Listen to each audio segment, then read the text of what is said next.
ଯେତେବେଳେ ଚାହିଁବେ ସେ ଝିଅ ତୁମକୁ ଦବ। ମିଳନ ପାଇଁ ରାତିଦିନ ରୁମ୍କୁ ଡାକିବ। କେବଳ 4ଟି ଲବଙ୍ଗ ଏହି ଜାଗାରେ ରଖିଦିଅନ୍ତୁ। ଗ୍ୟାରେଣ୍ଟି ଦେଉଛି ସେ ଝିଅ ନିଜେ ଆସି ତୁମ ସହିତ କଥା ହେବ, ତୁମକୁ ଭଲ ପାଉଛି ବୋଲି କହିବ।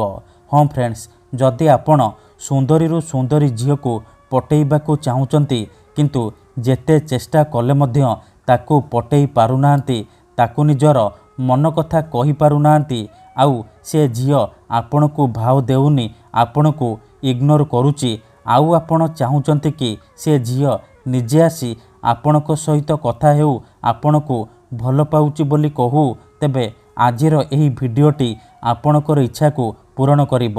କାରଣ ଆଜିର ଏହି ଭିଡ଼ିଓଟିରେ ମୁଁ ଆପଣଙ୍କୁ ଶିଖେଇବି କେବଳ 4ଟି ଲବଙ୍ଗରେ ଝିଅ ପଟେଇବା ପାଇଁ ବଶୀକରଣ ବିଦ୍ୟା, ଯାହାର ପ୍ରୟୋଗରେ ଆପଣ ନିଜ ପସନ୍ଦର କେଉଁ ବି କୁଆଁରୀ ଝିଅ ବା ବିବାହିତା ନାରୀକୁ ମୁହୂର୍ତ୍ତକ ଭିତରେ ନିଜ ବଶରେ କରିପାରିବେ, ତାକୁ ପଟେଇ ପାରିବେ, ତାଠାରୁ ନିଜର ମନ ମୁତାବକ କାମ ହାସଲ କରିପାରିବେ।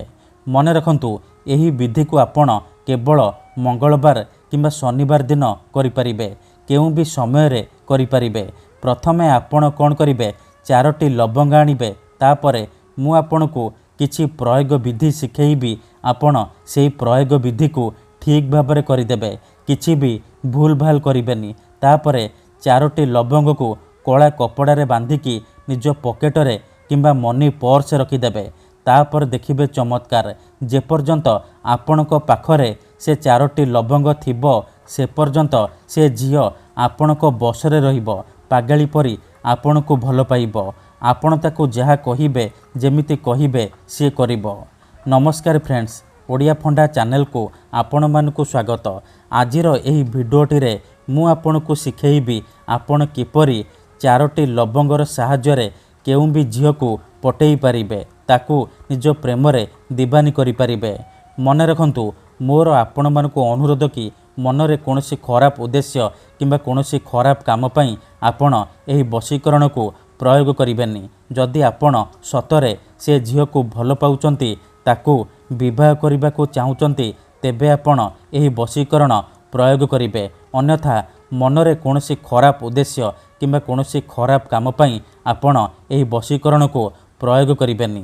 କାହିଁକି ନା 4ଟି ଲବଙ୍ଗର ଏହି ବଶୀକରଣ ଏତେ ଶକ୍ତିଶାଳୀ କି ଯିଏ ବି ଏହାକୁ କରିଛି ସଫଳ ହେଇଛି। ବର୍ଷ ବର୍ଷ ଧରି ଭାଙ୍ଗି ଯାଇଥିବା ପୁରୁଣା ପ୍ରେମକୁ ଫେରାଇ ଆଣିପାରିଛି। ଶାଶୁ, ନଣନ୍ଦ, ଦିଅର, ଭାଉଜ କାହାକୁ ବି ନିଜ ବଶରେ କରି ତାଠାରୁ ନିଜର ମନ ମୁତାବକ କାମ ହାସଲ କରିପାରିଛି। ତେଣୁ ଏହି ବଶୀକରଣକୁ ଆପଣ ଭାବିଚିନ୍ତିକି ପ୍ରୟୋଗ କରିବେ। ଯଦି ଆପଣ ସତରେ ସେ ଝିଅକୁ ଭଲ ପାଉଛନ୍ତି, ତେବେ ହିଁ ଆପଣ ଏହି ବଶୀକରଣ ପ୍ରୟୋଗ କରିବେ। କାହିଁକି ନା ମାତ୍ର ଥରେ ବଶୀକରଣ ହେବା ପରେ ସେ ଝିଅ ବା ନାରୀ ସାରା ଜୀବନ ପାଇଁ ଆପଣଙ୍କ ବଶରେ ହେଇଯିବ, ଆପଣଙ୍କର ଗୁଲାମୀ କରିବ। ଆପଣ ତାକୁ ଯାହା କହିବେ, ଯେମିତି କହିବେ ସିଏ କରିବ। କୌଣସି ପ୍ରକାର ବାଧା ଦେବ ନାହିଁ। ଏହି ବଶୀକରଣ କରିବା ପାଇଁ ଆପଣଙ୍କୁ ବେଶୀ କିଛି ସାମଗ୍ରୀର ଆବଶ୍ୟକ ନାହିଁ କିମ୍ବା ବେଶୀ କିଛି ନିୟମର ପାଳନ କରିବାକୁ ପଡ଼ିବନି। କେବଳ 4ଟି ଲବଙ୍ଗ ଆଣିବେ, ତାପରେ ଏହି ବଶୀକରଣ ଆରମ୍ଭ କରିବେ। ତାପରେ ଦେଖିବେ ଚମତ୍କାର, କିପରି ସେ ଝିଅ ଆପଣଙ୍କ ପ୍ରେମରେ ଦିବାନୀ ହେଇଯିବ। ଯେଉଁ ଝିଅ ଆପଣଙ୍କୁ ଧୋକା ଦେଇଛି, ଆପଣଙ୍କ ନମ୍ବର ବ୍ଲକ୍ କରିଦେଇଛି, ଆପଣଙ୍କ ସହିତ କଥା ହେଉନି, ଅନ୍ୟ କାହା ସହିତ କଥା ହେଉଛି, ଅନ୍ୟ କାହାକୁ ଭଲ ପାଉଛି, ତେବେ ମୋ କଥା ମାନି 4ଟି ଲବଙ୍ଗ ଆଣି ଆଜିର ଏହି ବଶୀକରଣ କରିକି ଦେଖନ୍ତୁ।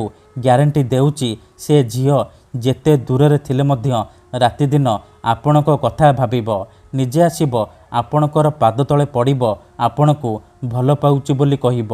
ତେବେ ଏହି ବଶୀକରଣ ଆପଣ କିପରି କରିବେ, କେମିତି କରିବେ, ମୁଁ ଆପଣଙ୍କୁ ଶିଖେଇବି। ସମ୍ପୂର୍ଣ୍ଣ ପ୍ରୟୋଗ ବିଧି ଠିକ୍ ଭାବରେ ଶିଖେଇବି। ଜାଣିବା ପାଇଁ ଭିଡ଼ିଓଟିକୁ ମୂଳରୁ ଶେଷ ପର୍ଯ୍ୟନ୍ତ ପୁରା ଧ୍ୟାନ ସହିତ ଦେଖନ୍ତୁ। ଅଧାରୁ ଛାଡ଼ିକି ପଳେଇଲେ କିମ୍ବା କାଟି କାଟି ଦେଖିଲେ ଆପଣ କିଛି ବି ବୁଝିପାରିବେନି। ପରେ କମେଣ୍ଟ କରିବେ, ଗୁରୁଜୀ ଆପଣଙ୍କର ବଶୀକରଣ କାମ କରୁନି। ବଶୀକରଣ କରିବା ପୂର୍ବରୁ ଗୋଟିଏ ଛୋଟିଆ କଥା ମନେ ରଖନ୍ତୁ, ଆପଣଙ୍କର ବଶୀକରଣ 100ରୁ 100% କାମ କରିବ। ଯେବେ ବି ଆପଣ ବଶୀକରଣ କରିବା ପାଇଁ ଯିବେ, ଭଲ ଭାବରେ ହାତ ଗୋଡ଼ ମୁହଁ ଧୋଇ ନେବେ।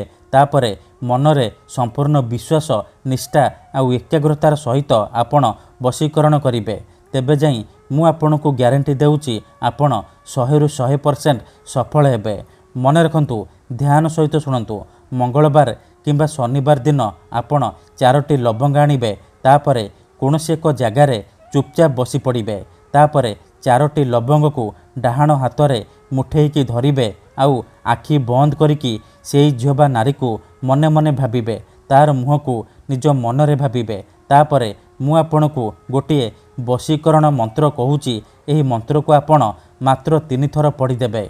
ओम ह्रीं क्रीं आमुकं वशीभूताय फट स्वाहा यही मंत्र को आपण 3 थर पढ़े। आमुकं जगार आपण से झील बा नारीर नाम कहे जहाँ को आपण निज बसरे करने को चाहूँगी। मंत्र को 3 थर पढ़ी सारिबा परे मुठा खोलिबे आउ से लवंगरे गोटे थर फुंकीदेवे।